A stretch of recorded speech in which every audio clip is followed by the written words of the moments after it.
Hey everyone, and welcome to another edition of the Sunday Sitdown right here on Fox 54. After a long, tedious opportunity of trying to get in contact with this lady right here, we finally have her. It's Coach Dawn Thornton, the new head women's basketball coach of Alabama A&M. Coach, let's start off from the beginning. You've been a very busy person since being hired over a month ago. How's the process been going to get yourself all acclimated here in the city of Huntsville? I think it's been smooth for the most part. Really just being a part of something special right now. Our administration has done a really good job as far as helping me transition over, just kind of getting settled and understanding the land of the lay, dealing with housing admission and compliance and all that. So all that's been really, really good. So it's been great. AD Bryan and Dr. Wims has done a phenomenal job as far as embracing me being here now with Cedric. Camden and I moving to Huntsville to have the family all here together, and so it's been really good. Coach, you hit the ground running, rebuilding a roster basically from scratch, and you just told me not too long ago you got your final piece of the puzzle together. So first of all, let's kind of talk about some of those pieces that you are bringing in. I'll start off with maybe the two young ladies that you're bringing in over from Arkansas State. Yes, I'm really, really excited having an opportunity to bring in Maylene Wickerson and Lauren Pendleton. Those young ladies, one thing that we really wanted to do from a guard perspective, we wanted to bring in kids that can score on all three levels. So LA, she started off at Arkansas State, finished her third season there, and she is a three-level scorer, can elevate, shoot the ball, get to the basket at will. Maylene, that's another scorer. She shoots it deep. She has a really, really quick release. Reminds me a lot of like Klay Thompson, okay. In his range as far as what he does and brings to the game. But those two young ladies have been playing basketball together for the last 2 years. So they've been playing on a high level, and I'm excited about their dynamics of what that looks like of them being on the floor together. Let's talk about some of the other pieces that are going to be making their way to the city of Huntsville and playing in the Southwestern Athletic Conference next season. Well, we're bringing in two young ladies also from the University of Arkansas Little Rock, Euler. Jaya Harris-Smith, as well as Tia Harvey. And those young women coming from a program, if you're from Arkansas, anything about Euler, you know that Joe Foley runs a really, really, really top-notch program. That's their former head coach. They win 20 games every year. And they're really, really, really, really disciplined kids, and they have great character, and they hang their hats on rebounding and defending. And we want to be able to have big guards that can rebound and defend. Jaya actually started off at Ole Miss, so she played and started a few games at Ole Miss before transferring to Euler. And so we're really excited about that SEC experience that she brings to the table also from a point guard perspective. So I'm excited about having an opportunity to tutor her and getting her under my wing and really, really, really embracing her so she can come and get out of her shell a little bit. And of course, there are many other pieces that you are bringing in, and we will see those young ladies in action in the future. Let's talk about two young ladies that Bulldog fans will be very familiar with, in Darian Burgeon and also Alicia Wilson, two starters from last year who entered the portal, decided, no, you know what, I want to stay here, right here on the Hill. How important was that decision to you to basically have them back, and how important will it be to have them kind of be a part of what's already being put together here? That's a great question. One thing about Dieter and Alicia, as soon as they jumped in the portal, I was still employed at UAPB. Mm-hmm. So, and this opportunity was not on the table during that time at all. So I actually was recruiting both of them to come to UAPB. Wow. And so what I liked the most was the relationship that we built during that time. And I didn't even tell them, so after the job opportunity came available, at that point, I get to campus and I didn't even tell them that I was coming. Mm-hmm. And then I just showed up and they was like, wow. So we had already established a relationship with each other, both of them, and just what they've been able to contribute at A&M since they've been here, what they've been able to do in our conference. I think the style of play that my team is gonna run, they fit that mold perfectly. Alicia is a kid that obviously is respected by everybody in the conference leading rebounder. Right. But, you know, I told Alicia, I said, well, you should be scoring a lot more. We need to see you scoring the basketball. So that was something that I really wanted to embrace while we were recruiting her, to let her know we're going to work on your game. We're not just going to keep you here in the state that you've been in. We're going to work on your game and getting you better.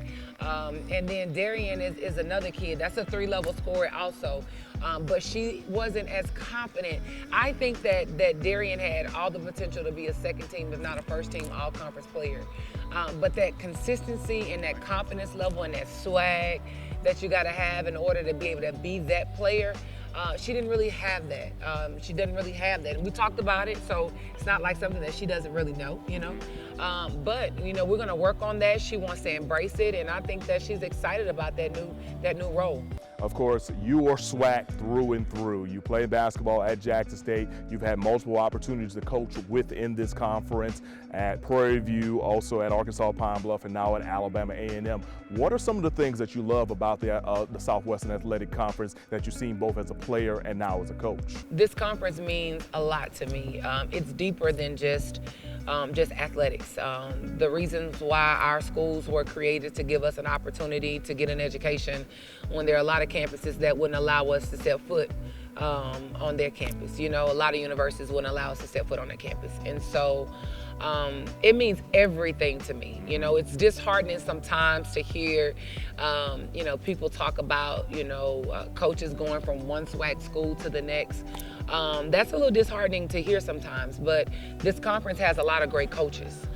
This conference has a lot of great players, and this conference has been known for great coaches and great players. And I think that having an opportunity to continue to coach in this conference, to be a model in this conference, is something that I respect, and I don't take this journey lightly at all. I love everything that it stands for, being a part of it as a student athlete, as well as a coach. I'm able to coach my players from a perspective of, this was good enough for me. This is who I am. Right. Not because I have the job, but because I believe in it. And that's what speaks volumes to me. Of course, you played basketball at Jackson State in the mid-2000s. A lot of success over there, but eventually you got into the coaching ranks. You've had to go to Jackson State a couple of times as the opposing coach, and that'll be the case once again next basketball season. How does that feel now, knowing that, hey, you kind of cut your teeth here, but now you're here to get a W against your alma mater? You know, Jackson has always been home. You know, I'm from, not only did I play basketball at Jackson State, I'm from Jackson, Mississippi. Okay. And so my parents were both educators. My dad is a politician. He's you know, been on the city councilman. He's a House of Representative now. My sister is an election commissioner. And so and she's a huge fan of you. And she is the biggest fan of me. But honestly, it's homecoming. Anytime, wherever I've been, whatever university, if I'm playing Jackson, I'm pulling up in Jackson, it's home. And that feeling is undeniable. But, you know, I have a lot of respect for Coach Richards, what she's done here, and seeing a familiar face there at Jackson. I know that she'll do well. But, you know, anytime I pull up in Jackson, my players know it's a business trip. You know, one thing that I haven't had an opportunity to do is to get a dub versus Jackson. And, you know, since the last 5 seasons at UAPB. So, you know, as my dad would say, you here for business or you don't have any business here. Totally understand that, Coach. I love it. I totally do love it. Let's kind of also talk about some basketball X's and O's. I know you don't want to give away it to everybody right now, but what will Bulldog fans expect to see from this basketball team from top to bottom? Well, you know, one thing about it is our mantra this year is big energy. One thing we want to do is have big energy. We want the fans to have big energy. We want the supporters to have big energy. We want the student athletes to have big energy. Women's basketball is on the rise right now. Absolutely. More than it has ever been. And for quite some time, we've been trying to make noise and scratching the surface to get the playing fields even for us. And now I think that we're getting a lot more exposure. We're getting the lights, we're getting the glitz, we're getting, you know, we're having those conversations. And so so the big energy and the excitement around what's going on right now here on the Hill is what we're gonna build off of. From my staff, from the type of players that we have, you know, you're gonna see some energy. It's not gonna look anything that you've seen before. You know, I have to tell my staff all the time, sit down, because the officials are always telling them, Coach, you gotta get everybody to sit down. But we want that energy. We want our kids to play with that same type of tenacity. We wanna hang our hats on what we do defensively. One thing that Coach Erica said, one of my assistants, she said, you know, you can't always control that the ball can go through the net, but one thing that you can bring every game is your defensive effort. And so we wanna make sure that we hang our hats on defense. But on the offensive side, it's gonna be a foot race. We want to be in shape, we want to be the fastest, we want to be the quickest, and we want to get up and down. So one thing I can tell you, you know, bring you some patience, and you got to be like, oh, they go, yeah, we're going to move that fast, you know, so just get ready. It's going to be really exciting. Now, as an opposing coach at UAPB, you've had a chance to be in here a couple of times and really experience that energy. I know you got to be looking forward to now embracing that energy as the coach that people will be rooting for day in and day out here inside the event center. Absolutely. You know, I know when we had played in Elmore for 3 years, just how everybody is kind of like packed on top of you, like you coaching in the game, people walking in front of you, excuse me, with nachos and popcorn and stuff. And that's a good thing though, because you know, that gives you always gives you an advantage. But the type of energy that holds in this event center on game day, especially from our student section, that student section sitting right there against your visiting team's bench is the best student section that I've ever seen in this conference. And so I just need to make sure that there's not an empty seat over there. That's my job, to make sure that I can reach out and engage the students. But this is a beautiful place. We have the best facilities. I know best facilities in the conference, hands down, you know, but this is a special place. We want to make it special, and we want to continue for it to be that way. Now, Coach, one thing that Alabama A&M basketball fans have enjoyed about both the men's and the women's teams have been the opportunity. I'm sorry. This is my assistant coach, Coach Cam. Say hey, Cam. He just wanted to be on TV. Okay, bye. Hey, gotta love it. I guarantee you MC3 will be doing the same thing if I had. You gotta bring your kids to work now, so it's okay. It's okay. Absolutely. All right, Coach, let's get back to business on it. One thing Alabama A&M fans have loved from the men's and women's basketball games recently has been the opportunity to see games be played against regional foes. Is that something that you would love to keep up here as the coach? You know, being able to play within your region is important for a few things. One, because you want to be able to put the brand, the A&M brand, on a national platform. We want to take over. We want to maroon out the state of Alabama. And in order to do that, you got to be able to put together a competitive product on the floor to give our fans, our supporters, you know, something to really be proud of. You got to be ready to play on that stage. Everywhere I've gone, when I was at Prairie View, we played Texas A&M. When I was at UAPB, we played Arkansas. We played Arkansas State, and Euler. Mm-hmm. And now, you know, being here, you know, here in Huntsville, you know, we're gonna play Roll Tide. You know, we're gonna bring Alabama to the Hill. So we're gonna host Alabama here, and I think that the type of team that we put together this year, we're ready to play them. And so we're looking forward to that. But that is definitely something, playing regionally.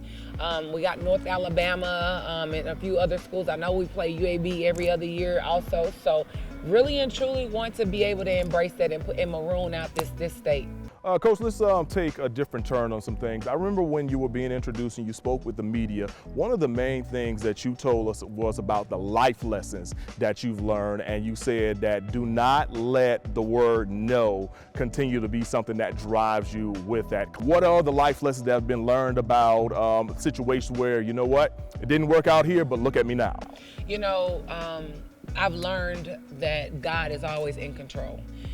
And a lot of times that we think that things should go in one direction, and God finds a way to redirect your path. You know, I've been fortunate enough to coach this game of basketball for 17 years. I knew that I wanted to coach basketball when I was in the 7th grade. I couldn't see myself doing anything else than coaching basketball. There are a lot of days I probably wasn't even paying attention to what was going on in practice because I was so busy focused on watching my coach, because I was just blown away about the knowledge that they had, the way that they bring us together. That's just been who I am, and I've been okay with no's. The older that you get, the more that you're okay with no's, because I've learned that God is not just saying no, He's saying not right now. And then sometimes, you know, I'll tell you this. Right after I had my son, I took a year off from coaching, and I interviewed at Mississippi Valley. I interviewed at Valley. And I was thinking at the time, because I was trying to get back in coaching, you know, I really wanted to get back in. And I thought, right, get your foot back in the door. And Valley did not hire me, you know? And I was telling my mom, and I was talking to Cedric. We weren't married at the time. When I was talking to Cedric, I was like, well, I can't even get Valley. You know, like, why can't I get Valley? And the more that I learned to draw a closer relationship with God, the more that I realized is, Dawn, just sit down and let me work and let me be God, because I'm in control. And he had a different path for me. Who knows? I may not be sitting here with you right now had I taken the job at Mississippi Valley. We don't know what that looks like. But I will say that He's really been great to me. God has been so amazing to me, to my family, and I trust Him wholeheartedly with every decision that He makes with me. So whatever, when someone says no, I'm like, okay, God, not right now. Go ahead. I'll wait on you. I'll wait on your time. Love to hear it, Coach. I love to hear it. Some people who have also been good to you have been your sorority, Delta Sigma Theta Sorority Incorporated. You let it be known during your press conference how much you love your sisterhood. I saw recently that one of the local alumni chapters had a get together with you. How important has that organization been to you, the person, and also you as the coach and leader that you are? Well, first off, shout out to my sorors, Delta Sigma Theta Sorority Incorporated. Shout out to all y'all. They have done a phenomenal job of welcoming me into Huntsville. They added me to a group chat. As soon as I text something, I have 10 answers. And just being able to meet so many friendly faces. And the sorors that I met when we had the meet and greet here a few weeks ago, they're the sorors that work on campus. So we're not even talking about the sorors that's in the city. Right. We're talking about right here on campus. And they have really embraced me. I can't wait to join the chapter here. Just so many nice people. And I have it, and I've been a part of Delta Sigma Theta for a long time, and I might step on some people's toes, and that's fine, because those who know me, but I have never been more welcomed than the sorors here in Huntsville, Alabama, and I'm a stand on that. Awesome.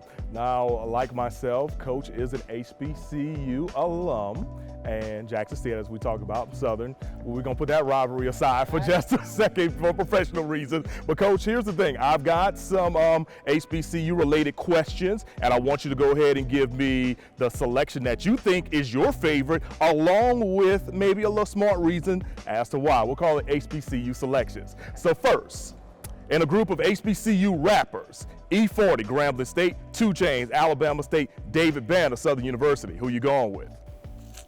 I'm going with David Banner. He's from Jackson, Mississippi, Provine High School. I'm going with David Banner. All right. HBCU male singers, Bobby Valentino, Clark Atlanta University. The Velvet Teddy Bear, Ruben Studdard from right here on the campus of Alabama A&M. And the legendary Lionel Richie, Tuskegee. I'm going with This Is My Sorry For 2004. Ruben Studdard, of course. That's my guy. Had to really condense this one.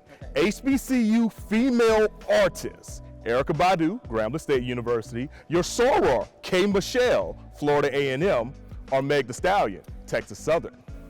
Well, I'm gonna go with Meg Thee Stallion, because Meg Thee Stallion started off at Prairie View A&M University as a Panther doll when I was the head women's basketball coach there. So I'm going with Meg Thee Stallion. Okay. Shout out to all the 6 foot and taller women. Gotta love it. Favorite male HBCU actor, Woody McClain, for those that for some reason don't know who Woody McClain is, he's the guy that plays Kane on Power and also played on Bobby Brown in the New Edition story. Samuel L. Jackson, Morehouse, and Lance Gross. I'm going with Woody. And if y'all know Woody, y'all need to tag Woody so Woody can pull up on us for homecoming. I am a Power fanatic, and I'm definitely going with Woody. Shout out to Woody. He was in the Marching 100. He was in the band at FAMU. See, I know my background on these people too. I see that. And look, since you mentioned Power, do you have a love-hate relationship for Tariq? You know, I've learned to respect Tariq. When he was growing up, and you know, before he really got to college, I was like, he's just doing too much. But he is, you have to understand him. He is what he is, and that's what he's been around his whole life. And I'm a Tariq fan. I'm a Reek fan now. So yeah, I'm rolling with Reek now. All right, we'll wrap it up with this one. There are so many of these out there. Favorite female HBCU actress. There's a lot of them, so I'll give you like a second to think about it, then let's get that answer. Okay. I get to pick my own? Yeah, absolutely. You know, Howard's got a lot of them, you know, just to let you know. I'm going with Taraji P. Henson. Okay. Lucius! So, when Camden was born, my son was born, I was pregnant and we watched a lot of Empire. Mm-hmm. So Camden's middle name is Lyon, Lyon. Wow. So it's Camden Lyon Thornton after Empire. He was named after Empire. I love that, Coach. I love it. All right, everyone, we've had a spectacular time hanging out with Coach Dawn Thornton of Alabama A&M, the new women's basketball coach. We got a chance to find out what the upcoming season looks like, and also found out how much of a big Power fan she is as well. That'll do it for things right here on Fox 54. We will be right back.